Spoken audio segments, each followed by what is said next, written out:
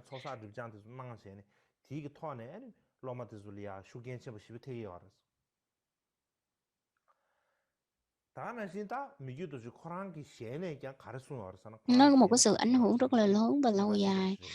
Đối với Ngài thì Thì, từ kim khẩu của Ngài Mikitoche nói rằng là nếu là một vị thầy, là một vị đạo sư á, thì làm sao mà cái vị đạo sư đó có thể nhiếp phục được cái tâm của cái người đệ tử đó hay không? Có thể thay đổi được cái phiền não của vị đệ tử đó hay không? Và ngay cả trong mơ, cái vị thầy đó cũng phải lo lắng tới cái phiền não, đau khổ của cái người đệ tử. Thì đó là một vị đạo sư đúng nghĩa, làm sao mà có cái trách nhiệm là làm sao để mà diệt được cái phiền não ở trong cái người đệ tử đó thì mới được, chứ không phải là chỉ ở trên cái đời này, hoặc là chỉ trên cái đời này làm sao cho người đệ tử đó an vui, không khổ chỉ đời này thôi, thì đó không phải là cái công việc của một vị Lama, của một vị đạo sư. Đó không phải là một cái công việc đúng nghĩa của một cái vị đạo sư. Nên đã là một vị đạo sư thì nếu mà suy nghĩ lo lắng trong cái đời này thì lo lắng suy nghĩ trong đời này thôi, thì ở ngoài đời những cái người ở ngoài thế gian, những cái vị mà tướng lĩnh, thủ lĩnh hoặc là những người lãnh đạo trong thế gian họ có thể làm được dư sức, nó không cần về tới mình. Thì giống như hồi xưa chúng ta có những cái việc, công việc của một vị, bộ trưởng hoặc là vị tướng tá hoặc là, ờ, những cái người mà hầu cận á, họ có thể phục vụ được. Ờ, cho nên nếu mà chỉ ở cái đời này thôi á, thì nó không phải là một cái việc làm của một vị Lama đâu, của một vị đạo sư đúng nghĩa đâu. Cái công việc của vị đạo sư, trách nhiệm của vị đạo sư đó là làm sao có thể thay đổi được cái tâm, nhiếp phục được cái tâm của một người đệ tử, chứ không phải là chỉ vì ăn mặc ở ngủ nghỉ cho cái người đệ tử đó đâu. Nó đó không phải là cái việc làm đó, và cái việc đó thì việc chỉ đời này thôi đó, thì việc đó thế gian họ làm cũng được, chứ không cần phải tới cái vị đạo sư đâu. Cho nên là cái trách nhiệm của một vị thầy á, rất là quan trọng, và cái trách nhiệm rất là nặng nề, làm sao để mà có thể, giúp cho cái người đệ tử có thể đoạn được cái phiền não.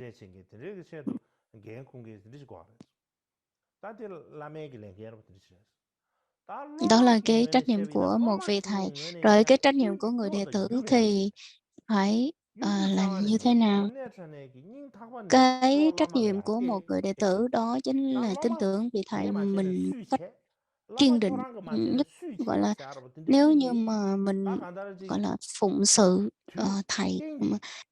làm thực hành những cái lời dạy của thầy, nên là mình không nương tựa vị thầy thì còn người cái nào khác để mà mình nương tựa nữa. Và cái trách nhiệm mà phụng sự thầy, làm thực hành những cái lời dạy của người thầy của mình, nếu mà mình không làm thì ai có thể làm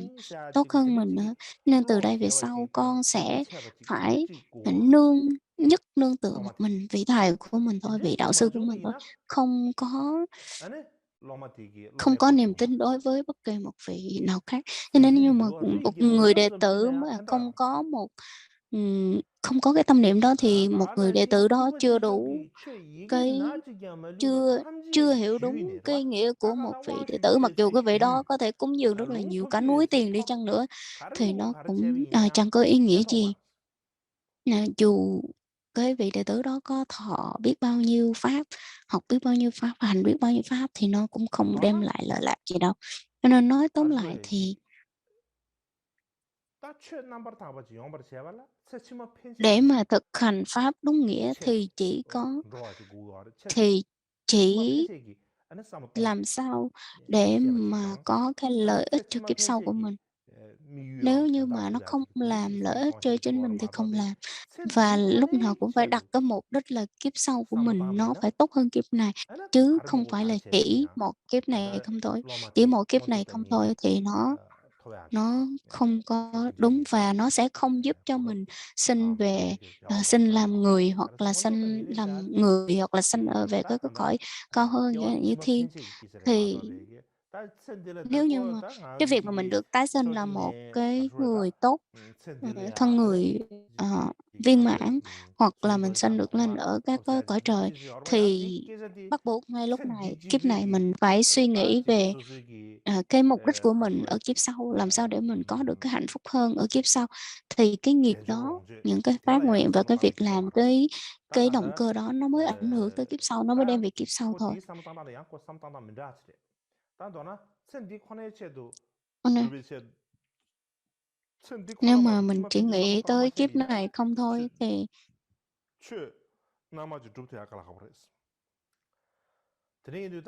không bao giờ hành được pháp. Nên là theo những cái lời dạy của Ngài, theo những lời dạy của Ngài thì chúng ta thấy là trong tiểu sử của Ngài viết ra là Ngài không có, bám vào các cái của cải vật chất, cũng như là không có, ờ, rơi vào các cái pháp của thế gian, 8 pháp thế gian. Lúc nào Ngài cũng, ờ, tu tập và nghĩ về pháp, hoặc là không bao giờ nói cái lời vọng ngữ.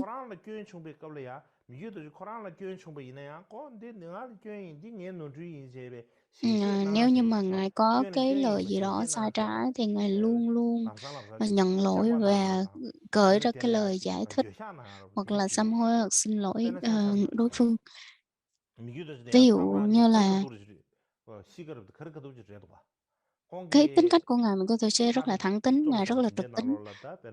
Trong một số cái bản, cái tác phẩm của Ngài ờ, có kể rằng là, ở thời đó ở Tây Tạng có rất nhiều người họ cũng bác bỏ Ngài, nhưng mà khi mà họ bác bỏ Ngài thì, ờ, ờ, nếu mà sai thì nếu mà Ngài sai thì nó,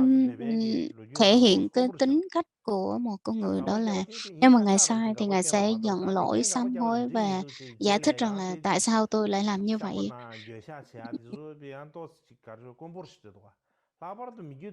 Ở đây chúng ta gặp rất là nhiều những cái lời như vậy trong những,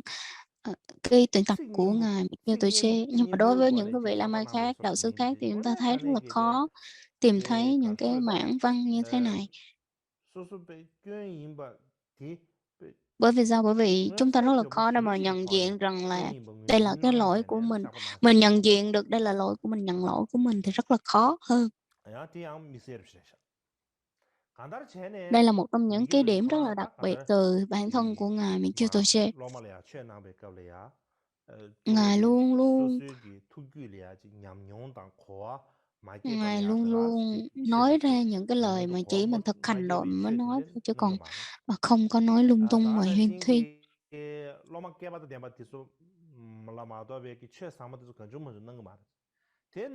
Ngài cũng không có nói bậy, cũng không phải là gặp người nào cũng truyền, gặp người nào cần cái gì cũng truyền, cũng giúp đỡ. Cho nên là có rất là nhiều người họ thấy được cái điểm tốt của Ngài, họ mới gửi cái sự cầu nguyện đến đến với Ngài. Cho nên là rất là nhiều người họ thỉnh Ngài truyền quán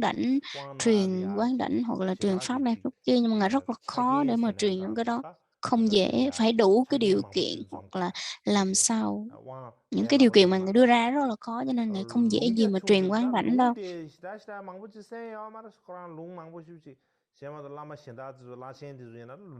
Và cái việc mà truyền khẩu các cái bộ luận thì Ngài cũng không không có dễ gì mà truyền đâu. Nhưng mà những cái vị khác có truyền thì truyền, chứ còn chính bản thân Ngài thì Ngài vẫn không. Và khi mà Ngài đã bắt đầu Ngài dạy rồi đó thì không dễ gì mà nó kết thúc đâu. Nhưng từ cái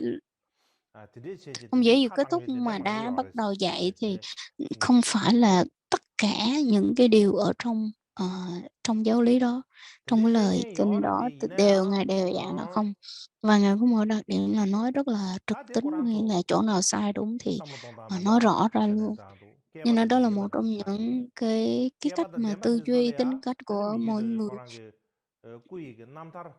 중세 잠당 아니 배 송치레레 그냥 코란레야지 에 가수에다지 로게 케버젠스난 장도 야나 Qua những cái lời 케버지 dạy 셰토 của 야나 Ngài, những cái lời 초아니 dạy của 슝게 Ngài, qua 아니냐 cái sự 라 thực chứng của Ngài, 징조는 Ngài 케버지 truyền 아니냐 lại và 라 các đệ tử thực hành thì 균죄라 họ cũng 망버 có những cái thực 셰레냐 chứng và 다는 có 신천지 sự cái 우석이 cảm nhận rất là 제정원이냐 đặc biệt 다는 từ 살람의 용종 tu tâm Bồ đề hoặc là 라서벌레야 아니 그런 các cái địa đạo. 믹시 첨부 Họ 기하다 đi vào các cái 요소야 địa đạo thì 로제 tất cả Ngài 첨부야 đều có cái 진짜기 sự 첨부 첨부 chứng 용디 ngộ và cái cái tâm rất là mãnh liệt cầu 디준세는 pháp. 때네 오늘 저녁에 미기도지기 Chính vì vậy mà 다지 제바 남다라 Ngài 롱도 콩기 Mikutose trong 로마 tiểu sử của Ngài và đặc biệt là những cái người đệ tử của Ngài 탁제비고네 람르 티주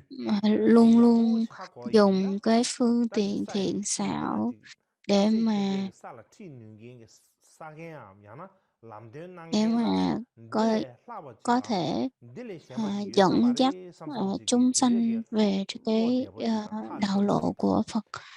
và Ngài 다는 cũng không 신기 dễ gì 다 가수 ờ, 딘데기 배 가수야지 니시 게딩 땅 딘데기 배 오늘 셈리야 배 가수다 미규도지디 라버 và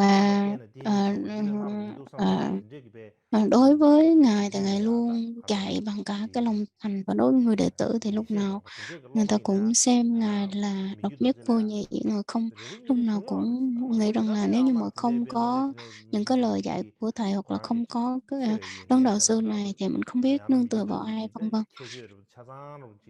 또 통계 야나디 하고 통계는 Ngài luôn 망고지다데 nhìn và 오늘 quan sát cái 레레니 căn 요아레 cơ của chúng sanh. 레레니 야바데즈게 아니 미규도지데 오늘 저녁에다 타베 남래야 타바다 탐지기에 남을 Tuy là không 팅겐게 có 딱 độ được 람데 난게 hết hoặc là 사난다도 không có nhiếp 남래야 phục được 팅겐 một 딜레 lần, 라버케네 nhưng mà từ 유사마리 từ 삼삼지데 Ngài 로 luôn dẫn dắt chúng 로게 sanh 탁줘요 근데 đi theo đúng đường. 겐데 레레니 용디 요아레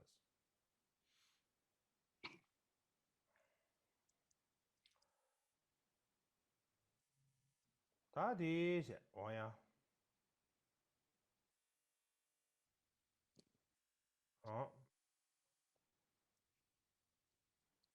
다 너나 미기도지디 코랑기 가르쳐다 Nói tóm lại thì 심진 Ngài xian리아 다 Mikutose 가르쳐지 벨라 luôn 로마 luôn 로마 nghĩ tới người 디술이야 khác. 로마 Đối với 짱 chúng sanh 비겁리야 khác thì 나는 미시엔기다 주 오늘 지내기다 버리볼이야 닌 타고네지 샤차와서난 장도 샤차와서난 장도 닌제와서난 장도 드리기베 그저 심구루암 đối với 사삼남도 chúng 지게베 sanh 딱 khác thì 가려서나 Ngài luôn thể hiện một cái 고네야지 tấm lòng 최다 thành. 선생기 Đó là cái dấu hiệu là 고 gì đó chính là 최기 Ngài không 고네는게다 có 야나디 선생기 ham 고네지 của cải vật 미기도 chất, 주군주네 cũng giống như 다 là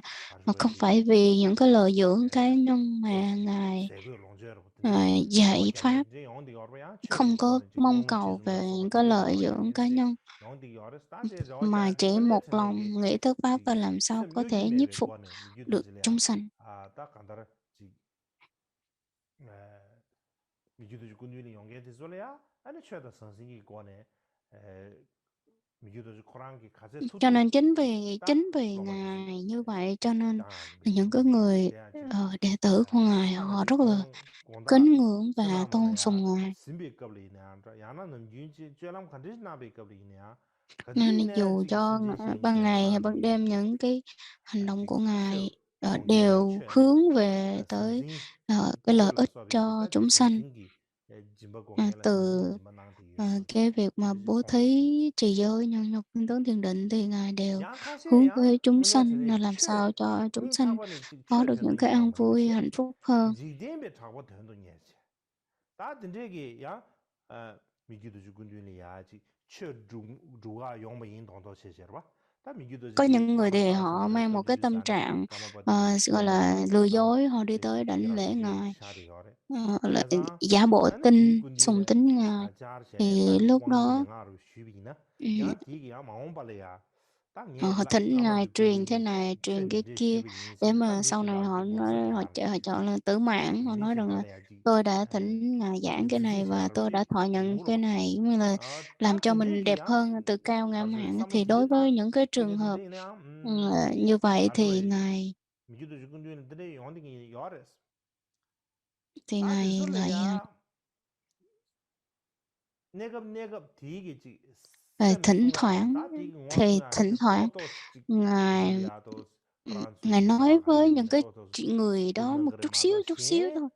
chút xíu cho họ hài lòng thôi, chứ không phải là toàn bộ ngài làm theo ý của họ đâu. Nên bởi vì sao? Bởi vì rằng là ngài thấy rằng là mình có vận dụng hết tất cả tâm lực mình vào đó, thì cái vị này họ cũng sẽ phí phạm mà thôi. Cho nên là cả hai nó sẽ làm cho cả hai phí thời gian, phí lực, phí công, phí sức mà thôi. Cho nên là ngài chỉ nương vào những cái lời mong cầu bất chính của họ đấy, mà có mục đích riêng của họ đấy, thì ngài chỉ đáp ứng một chút xíu thôi. Chứ nếu mà mình làm nhiều thì sẽ làm cho cái đối phương đó họ tạo tội.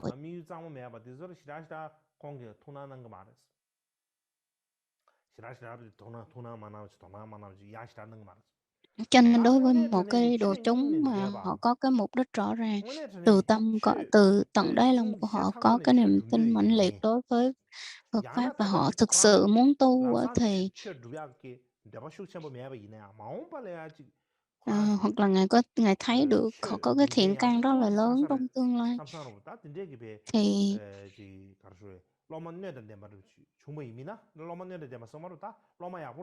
thì ngài mới bắt đầu truyền trao những cái kinh nghiệm của mình. Mà nếu mà gặp những người chúng sanh mà có trình độ, có căn cơ cao sâu dày thì chắc chắn là ngài lưu tâm rất là nhiều.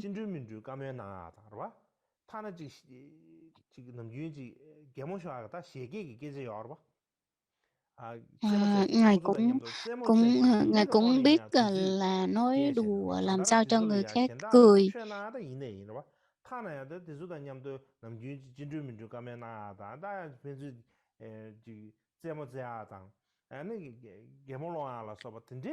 Nên là dù cho đối với một cái đối tượng có lòng thành, ngài sẵn sàng phí thời gian của bản thân mình, ngài sẵn sàng làm cho họ vui cười. Ngài sẵn sàng như vậy bởi vì sao? Ngài biết rằng là cái tâm thức của người này có thể nhiếp phục được, tịnh hóa được cái phiền não của họ, nó có thể giúp được cho họ phát triển hơn trong cái đường tu tập. Cho nên là đó là cái tiểu sử sơ sơ của ngài Mikitoshi. Nếu mình nhìn lại trong cái cuộc đời của ngài thì mình sẽ thấy được rằng là cái cuộc đời của ngài Mikitoshi nó như thế này, và cái tính cách, cái phong cách, cái truyền thống của ngài như thế nào. Mặc dù ngài cũng có tạo ra những cái điều vui cười, những cái câu chuyện rất là gây cười, làm cho chúng sanh gây cười, nhưng mà làm cho chúng sanh có thể cười, nhưng mà vẫn có thể nhiếp phục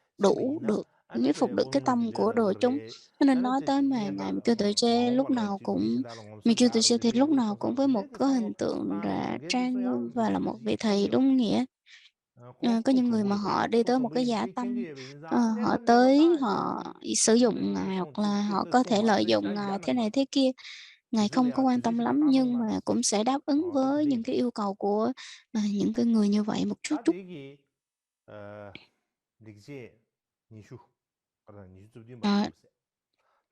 Đây là những cái lời dạy ở trong cái khổ thứ 27 tiếp theo, đó là khổ thứ 28.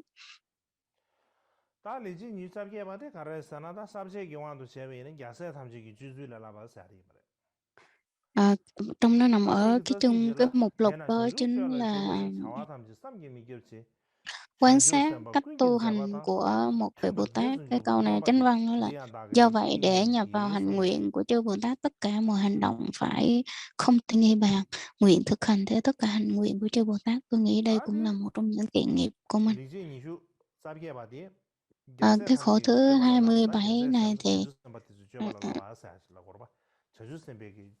cái cách mà thực hành của một cái vị Bồ Tát như thế nào? Một vị Bồ Tát thì đây là một vị Bồ Tát thì tu tập những cái gì, và làm sao mình có thể tiếp tục nối cái nghiệp của hạnh nguyện của ngài, của các vị Bồ Tát. Thì trong cái quyển sách mà Michi tôi chết năm thật là bị trị thì đây là cái sự chỉ 다 공허 dẫn 주가 능신, rồi tu tập của 릉규 Ngài 주가 mà kêu tôi 제발라 share 발라 qua 신규 cái 주가 câu chuyện 제발 담보 cuộc 릉규 đời 주가 giải thoát 제발레스 của Ngài. rồi 신규 Cho nên như chúng ta nói rằng là 미신다기 셈디 để mà 쌍마다 양보 수여 mình 제발 có thể 얘는 điều phục được người 소수의 khác thì 셈디 trước tiên 쌍마다 phải 양보 điều phục được cái 수여버렸어 tâm của mình đã. Cho nên là 마도메 nếu như mà 소수의 셈디 muốn làm 쌍마 sạch cái 양보지 tâm của người khác 마샤발이야 thì chắc chắn là 디 mình phải thanh lọc cái 뉘에야 tâm của mình 미신다기 trước 셈 cái đã 쌍마 양보 để mình biết 수여인지다디 cách. Chứ 데 còn nếu như mà 하마서버지 mình chưa có thanh lọc 제발레스 thân tâm của mình thì 딘디 다 mà 소수의 mình lại 교회네 lo đi 가르인 gọi 바디 là 교회인 바시 đi 딘딘 giúp 가르인 바디 đỡ cho 교회인 người 바시에네 khác 봐 thanh lọc tâm thì mình thấy nó là một cái câu chuyện rất là đáng 그래서 nực cười. 가주인의 Cho 바 nên rằng là 뇽으로 동안 연대인데 làm 주인들이야 sao những 가주인의 cái 왕으로 phiền 동안 não, những cái lỗi lầm 다 ở 주제시 trong người của mình nó càng ngày càng ít đi và những cái ưu điểm đó nó càng ngày 아니네 càng phát triển càng nhiều hơn. 다 소수기 외네 소수기 규례야 다 소수를 카나도 거리는데 소수를 다 교회에 있는 교 가주인의 다교 타모 좀 Những 매버지 cái 응외시 버지 những 제발 cái sai lầm 동아 của mình á, 주제시야 아니 mình cần 연대 phải nhận diện và làm sao để mình có thể bỏ nó, 코세지 마도 đoạn bỏ nó đi. 매버지야 안 되솔이야 Và 그 교회도 làm sao 주시 những cái ưu 아니 điểm 연대 của mình 공회도 đó 주시 hãy phát triển 이내 nó, 다 xem trọng những cái ưu 미신다래야 điểm đó và phát triển những 다카 cái ưu 어디 điểm đó, làm sao 상마시야 trưởng dưỡng được 아니 nó. 또스 저거 그러나 미신다 교회 통비는 가르쳐 버렸어 담배는 Đối với Ngài 미신다 교회 Mikitsuche thì cái 교회나 cách của Ngài rất là khác, chẳng hạn như khi 교회 mà Ngài 신규 요버렸어 thấy những 미신다 cái 교회야 điều 아니 sai lầm 교회 ở 봐 trong cái đồ hàng đồ chúng của 다른 Ngài thì Ngài 인간지 không 봐 bao giờ 미신다 Ngài 교회가 nói và 카줄로 chỉ ra cái lỗi 인간지 của 가르쳐서 họ. Cái 가주인의 trong cuộc đời của 미신다 교회 mình thấy nó một 인간사마도 얘도 좋아 cái sai khi 맞아 mà mình nhìn 소수 lỗi của người 교회네 khác, đó chính 내가 là vô tình mình sẽ 고로치 rơi vào cái việc rằng là 가주 lúc nào mình 교회는 cũng thấy cái 가르쳤나 lỗi của người khác 미신다 hết. 교회 Cho nên đó là một 가르이네 trong những 성령이 cái nhược 상어 điểm của 신다 con người của 교회인데 mình. 소수마도 Nếu mà mình cứ 소수 thích chằm chằm 교회 nhìn vào cái 사람에 lỗi của người thì 소술이야 chắc chắn là 가르쳐 mình lúc 들려야 nào cũng chỉ soi lỗi của người 소술이 khác mà thôi. 레레를 짜는 매대be 소리 나가로 상 미신다게 눈주인데 버지다 Cho nên 미신다게 lúc nào mình cũng nhìn 두마 vào cái 동네 lỗi của người 상상을 khác 들어봐 ấy, thì 얘 mình nghĩ là 가주인은 người này 되게 chưa 얘 chưa tốt, 제발 chỗ 나오면 này còn 상상하지 còn chúng ta sẽ là 가주인은 cái người 동네 mà tốt 그제 있는 đẹp. 사람 Nên khi mà mình 미신다게 nhìn 교회 những 통해 cái lỗi của 보니까 người thì tự 아니 nhiên nó vô tình mình sẽ thấy 집에 cái 교회가 때셔네 mình cứ nghĩ là 근데 셔도요 mình sẽ tốt đẹp hơn người 교회도 khác. 때 아니 Cho nên là 소소리 nếu 내제발 như 로마 mà 버지 산다 không 소소리 삼삼 nếu như mà 그리네 mình 소소 thấy cái xấu 위에 của người 삼삼 và 근데 mình cứ chỉ 셔기다 nhìn cái tốt của mình 아니 thôi thì chắc chắn rằng là nó không 그래서 phải là một 뭔가 cái 가려는데 아니 가주인의 nó rất là nguy 미신다 hiểm, 교인경야 nó rất 시 là nguy hiểm. 봐 아니 미신다를 봐 Bởi vì 교인경야 tại sao 시 gọi là nguy hiểm? Bởi 아니 vì rằng là 그만로 mình cứ thích 이미지 nhìn lỗi 지켜봐 của người 버리지 khác thôi 지켜봐 제제 và 미신다를 thích 봐 그만 nhìn vào cái 경야다 ưu điểm của mình và nhích vào cái nhược điểm của người khác. Cho nên là nếu như mà 이제 mình cứ 시작부터 이제 soi 내가 알았어 soi mói những 딱 cái lỗi của người 수술이야 나게 시비지 수술 mà 어디 뒤에 không nhìn vào bản thân 이래 mình thì 뒤에 nó sẽ 나게 khởi 딱 sanh 나게를 cái tâm ngã 주장도 mạn. 그거 Cái tâm 아 ngã mạn thì trong 이 trong cái tâm ngã 수술 mạn nó có 가라 rất là nhiều 그랬다 cái trạng 이제 thái, 니 여민은 nhiều cái 마도 loại và 나가라 trạng thái 수술 khác nhau. 주기에 삼사로 나 나야 나 눈주임에 삼사로 딱 되게 삼사 딱 되게 얘가 삼시라 Cho nên 아까 là nếu mà mình nghĩ rằng là mình đúng còn người khác là sai, đó là một cái 대시 tư tưởng 맞을 rất 딱 멀리 rất là nguy 봐래 hiểm. 맞을 Nếu 봐 như 견지 mà 세상 chính bản thân 야나 của 맞을 mỗi chúng 교 ta 통대사디 ờ, 전주 ờ, 선바디나 아니 델레기 안 두고요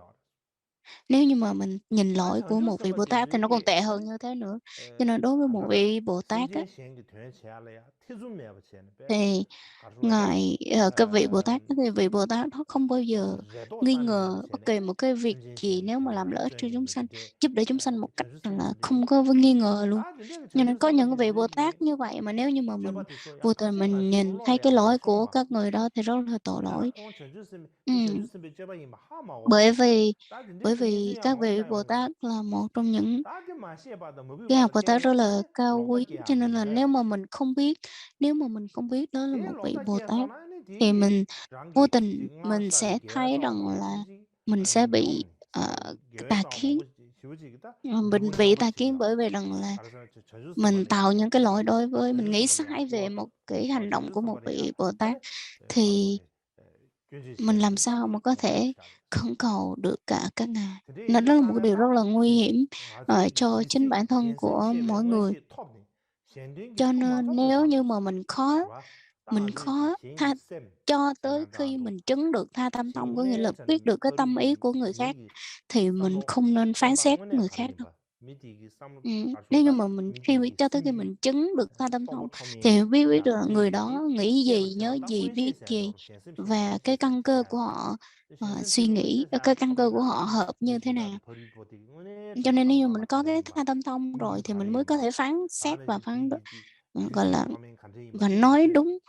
được cái thực trạng của cái người đó. Nếu như mà mình không có chứng được tha tâm thông mà mình đoán thôi, hoặc là nương trên 50 cái cánh cửa của căn thức, gọi là tiền ngũ thức đó, mà mà những cái cánh cửa của căn thức để mà mình phán đoán hoặc là mình nói như vậy thì không đúng. Bởi vì chúng ta thấy rằng là những các cái căn thức của mình nó đã lừa dối mình rất là nhiều, và nó có phải là một cái cơ sở để mình nhận thức đúng hay không thì chúng ta cũng không có chắc được đâu. Và tất cả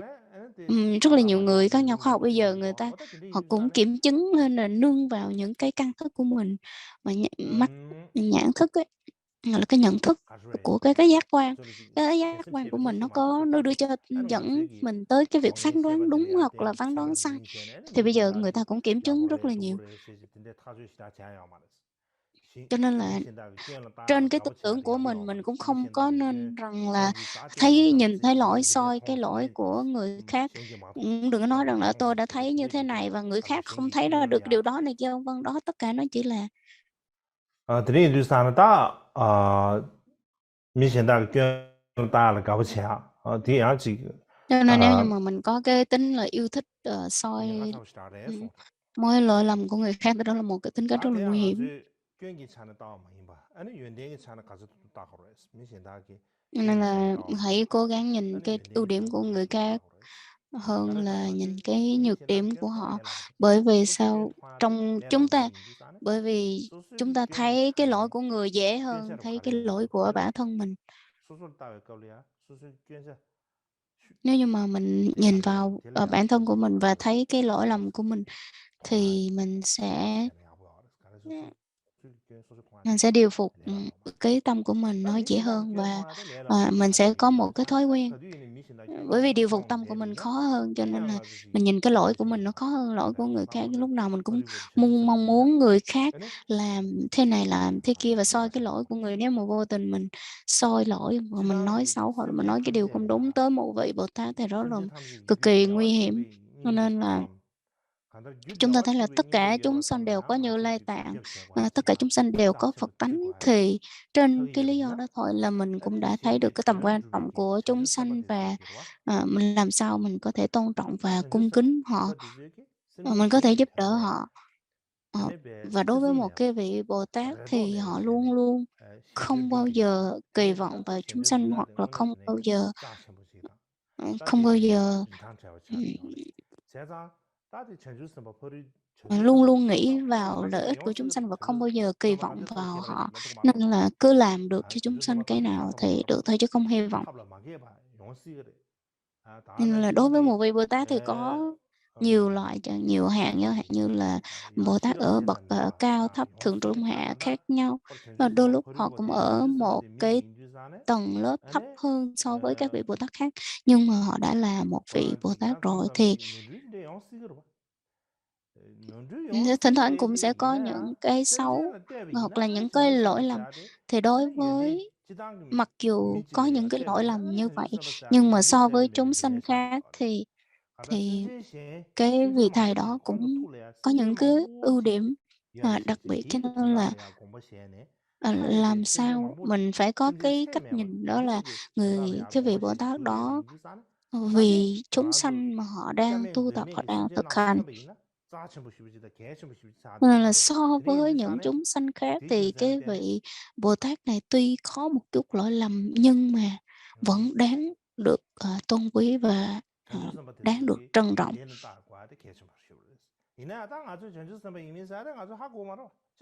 Cho nên là làm sao đó, mà điều quan trọng là làm sao mình có thể biết được rằng là mình là một vị Bồ Tát, hoặc là vị kia là một vị Bồ Tát. Cho nên là cái điều tốt nhất là đừng có nhìn tới cái xấu của người, mà hãy nhìn tới cái tốt của người thôi, thì mình sẽ không phạm cái lỗi.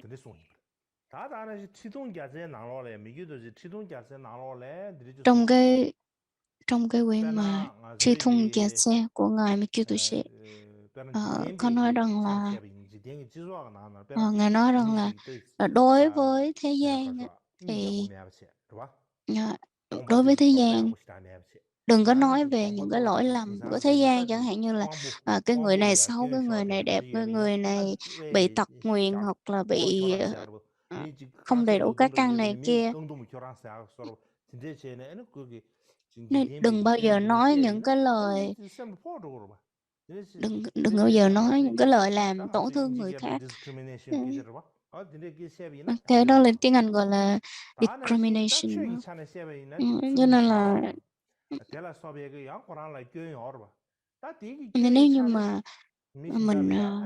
phạm những cái điều như vậy thì chúng ta thấy là nó không có tốt đẹp, và làm sao cố gắng làm sao mình không có nói cái lỗi của người. Cho nên là tốt nhất thì đừng có nghĩ tới cái lỗi lầm của người khác, chứ không gì tôi phải nói. Nhưng mà trường hợp nếu như mà mình thấy lỗi của người thì mình phải làm như thế nào? Mình đôi lúc nghĩ rằng là đây là một cái lỗi sai lầm, đây là một cái lỗi của người, đây là một cái sai lầm, thì lúc đó mình phải làm như thế nào?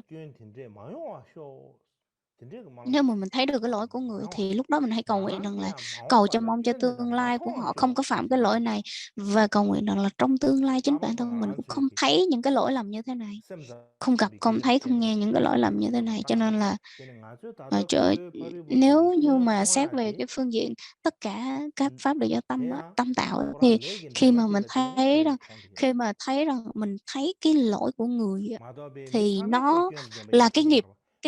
mình đã tạo cái gì đó rồi thì mình mới thấy cái lỗi của người. Tại sao mình thấy mà người khác không thấy? Thì đó là cái nghiệp, nó có một cái sự cái chủng tử nào đó, hoặc là cái mối liên hệ nào đó về nghiệp, thì mình mới có thể thấy cái lỗi của người như vậy thôi, chứ người khác họ đâu có thấy đâu. Cho nên rằng là ví dụ như đối với một người ở trước mặt họ thấy cái màu xanh, cái mảnh vải màu xanh đi, tất cả mọi người đều có thể thấy cái tấm vải đó màu xanh á, thì chính bản thân tôi thấy cái màu xanh đó và cái người khác họ thấy cái màu xanh đó, nó đều là hai màu khác nhau. Cho nên là nói tóm lại thì mình gieo những cái chủng tử như thế nào, mình tạo những cái nghiệp như thế nào, và cái thấy sai lầm của mình nó như thế nào, cái phiền não của mình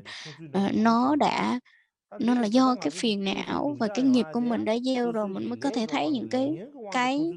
cái như vậy. Nếu mà mình thấy cái điều xấu của người thì nó là do nghiệp và phiền não của mình mới thấy thôi. Chứ còn đối với Đức Phật và các vị Bồ Tát đâu có bao giờ thấy xấu, đâu bao giờ thấy những cái điều xấu ác đó đâu. Cho nên là cho nên là cho nên là khi mà mình thấy lỗi của người á, thì một mặt là đối phương cũng cũng có cái vấn đề ở đâu đó, và một mặt là cũng do cái bản thân của mình nữa, do cái nghiệp và phiền não của mình đã tích lũy mình mới có thể thấy. Cho nên là khi mình thấy những cái lỗi đó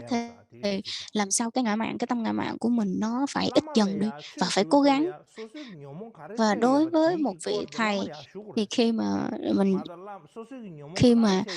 mình đi tới đảnh lễ học cặp với vị thầy của mình thì phải thú nhận cho vị thầy với vị thầy của mình là mình đã nghĩ như thế nào, mình nghĩ sai, nghĩ đúng như thế nào, phải phát lộ trước vị thầy của mình, chứ không nên che giấu. Cho nên là phải, và cái vị đạo sư đó, vị thầy của mình, thì làm sao có thể nói ra những cái lời dạy mà có thể là một cái viên, giống như là một cái phương thuốc mà giải hết tất cả các loại độc cho cái người đệ tử đó. Một vị thầy mà hiền xạo thì cũng giống như là cũng giống như là một cái người, một, một cái một người mà ở trong, như một người mà tham gia chiến tranh, một quân, một ông tướng mà điều khiển trong chiến tranh.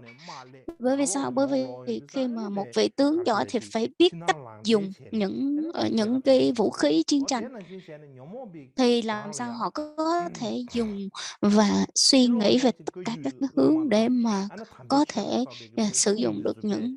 cái vũ khí đó nó phát triển, gọi là, nó phát huy hết cái công lực của nó. Cho nên đối với một người thầy cũng vậy, khi mình nói ra một cái lời nào đó làm sao có thể điều phục được những cái phiền não, cũng giống như là nhiếp phục được cái tâm của người đệ tử của mình. Cho nên nói ra làm sao cho người đệ tử từ từ tận trong đáy lòng của mình mà họ phải phục được mình. Cho nên một vị thầy nếu vị thầy mà đã nói ra được những cái lời làm cho lay động, rung động cái tâm của người đệ tử, thì chính bản thân của họ đã có cái sự cái giống như là có cái sự chứng ngộ, cái sự tu tập ở đó thì mới có thể truyền được, cho người đệ tử của mình.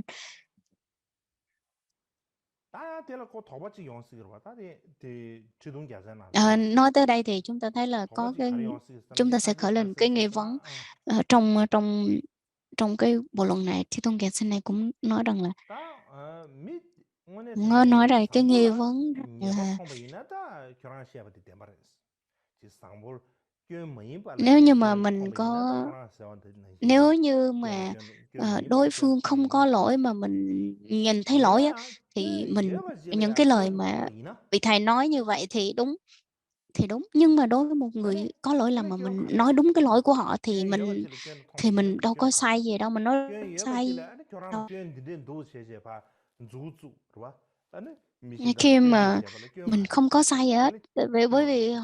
mình đang nói đúng với cái đối tượng, họ có những cái lỗi lầm, cái lỗi đó là lỗi đúng. Cho nên là mình cần phải nhận diện cái sai của người khác, chứ đâu phải là mình đâu thể nói rằng là cái xấu, những cái ưu điểm, nhược điểm đó mà mình nói lại mình lại nói ngược lại những cái nhược điểm của họ là những cái ưu điểm thì đâu có được. Nên là lúc này nó trở thành một cái gì đó là không nhất thiết và không có cái sự chắc chắn ở trong đó. Nhưng nó đối với một người mà họ tạo rất là nhiều tội lỗi,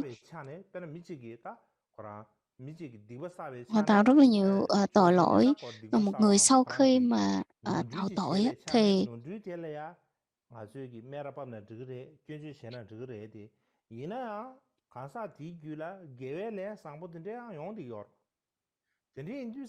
họ có những cái tội lỗi, những cái điều ác của họ nó cũng có nhiều, nhưng không phải là họ không có những cái ưu điểm.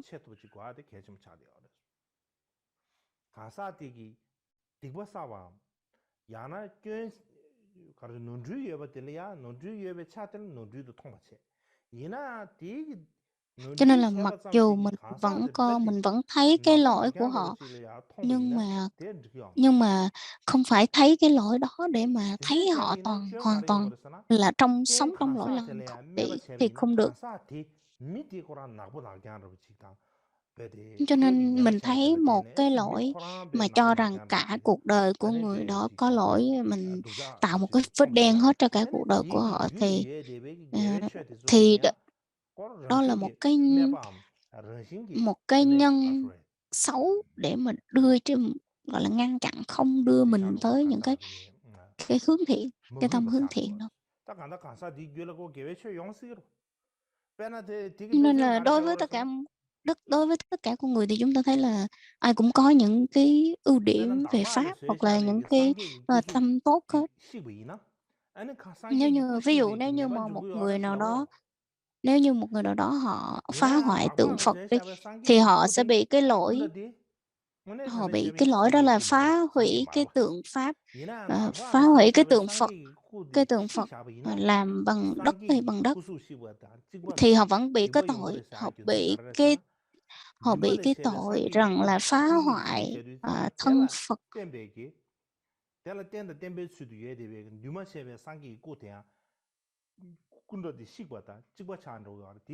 Họ phá hoại cái phá hoại cái tượng Phật, cho nên là mặc dù họ chỉ phá cái tượng thôi, nhưng mà bị cái tội rằng là phá hoại thân Phật, thì nó cũng cái tội đó nó giống nhau. Cho nên nếu như mà mình bị mình thấy một cái lỗi của người mà cho rằng toàn bộ họ đều xấu ác,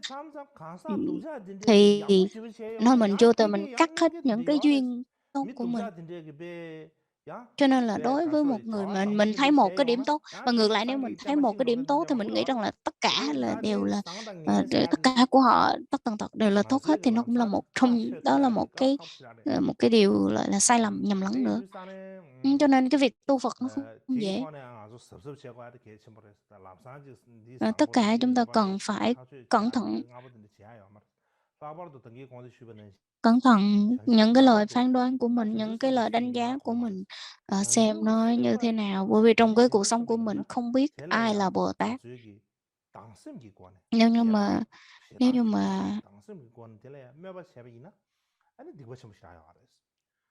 như mà mình dùng một cái tâm sợ hãi mà phán đoán soi lỗi của đúng một vị Bồ Tát thì là tội lỗi cực kỳ nặng. Cho nên là trong kinh nói rằng là cho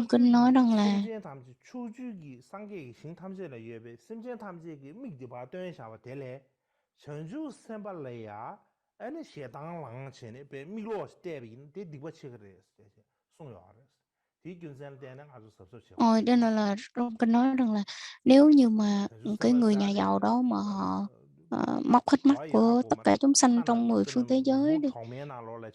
cái tội đó nó cũng không có bằng là mình giận dữ hoặc là mình sân si, mình khởi niệm sân lên đối với khởi cái ác tâm đối với một vị Bồ Tát. Cho nên là cái tội đó nó không bằng. Nên là mình khởi ác tâm đối với một vị Bồ Tát thì tội nó lớn hơn rất là nhiều.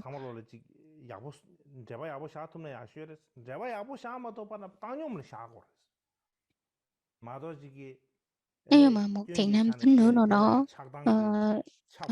làm hại tất chúng sanh ở trong tam giới thì cũng không bằng một niệm mình khởi niệm sân lên đối với một vị Bồ Tát.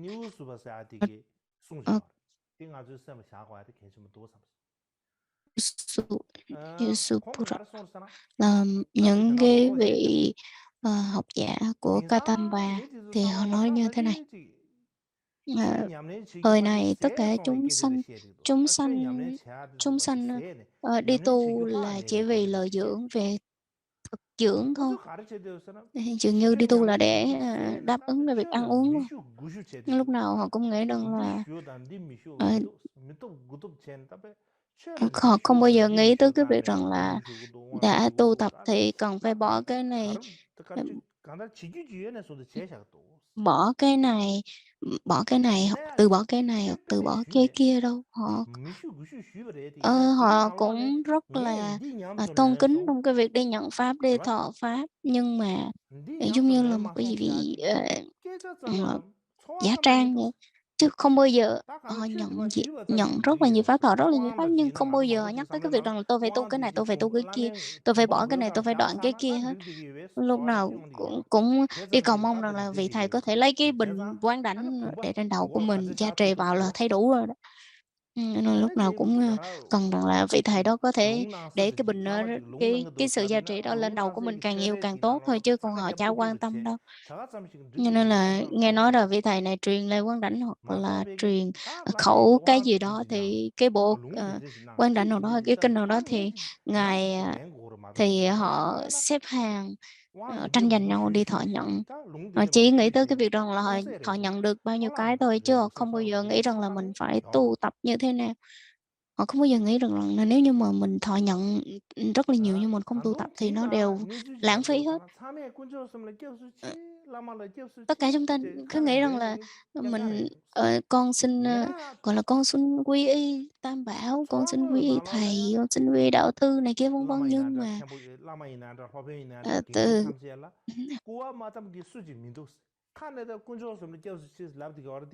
từ thầy cho tới trò, hoặc là cho tới những cái người trong bên ngoài, thì nó chỉ không bao giờ nghĩ rằng là 근데 인도산 텔라타 인도산 도 추도 니 집이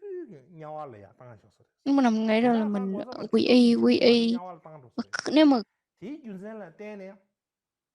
tôi 뉴스와 không có 코란가 nêu lỗi ra 상가라고 các vị thầy, 당할래 nhưng 오늘 mà 샤샤 hoặc tôi 생기비야 cũng không có 당에 mỉa mai, 칸데 hoặc là tôi không có nói 아니 những 디 cái lời xấu 고자 ác đâu, 고자 잡제 아니 nhưng 디미디 mà 미신다지라 파트에 ờ, 싫어 봐 고자 겹서 디미디 미신다지라 때 아니 양 칼라스도 양 làm sao 고쳐 오고 mà 마도 지기 칼라스도 자네 아니 카디베 ngài 아니 đang kể một câu 고지야 chuyện đó 샤리나 là 칼라사 싱마르와 ừ, 그래서 nếu như 칼라사리 mà 디산 아니 cái 신네스 miệng 자 của mình 디미디 quá mà 지야데 độc địa 카시테 nói về lỗi của 아니 người khác 제다 thì 남미디 ăn cơm 카게 xong thì 되는 mở 잡잖아 양 lấy 칼 cái ổ 고상 khóa khóa cái 마도데 miệng của mình 디 lại, 추도 디 저다 rồi tới 메살라 cái lúc ăn thì mở 아니 ra thôi, 소소로 누보다사 mở ra 닝레스 ăn 되게 xong rồi 아다 đóng 디제 lại. Nếu như vậy thì thôi khóa hết lại luôn đi. Nên là nếu như mà vì ăn uống lợi dưỡng thì thôi thì chúng ta tốt nhất là nên khóa luôn cái miệng của mình lại. Đó là những cái câu chuyện mà tôi nghĩ rằng là nó đem lại lợi ích cho quý vị. Có thể hôm nay chúng ta kết thúc tại đây. Chúng ta hồi hướng. Hôm trước có một số cái thông báo như hôm trước đã có thể chia sẻ với các vị rồi, là hôm nay thì trên cái thông báo đối với chư tăng chư ni thì ngày hôm nay là cái ngày cuối cùng thì các vị có thể trở về trú xứ của mình. Một vài ngày tôi sẽ để cái khoảng trống đó cho các vị có thể về trú xứ của mình, và sau đó thì pháp hội của chúng ta sẽ tiếp tục online qua mạng cũng được. Ngày 13 chúng ta sẽ tiếp tục, cho nên là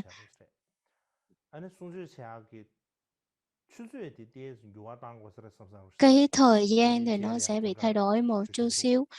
Thì thời gian thì các vị hãy xem ở trên, đợi thông báo ở trên Facebook ha. Và tôi sẽ tiếp tục cho tới khi kết thúc cái chủ đề là những thiền hiệp này. Và chúng ta kết thúc tại đây. Xin hồi hướng.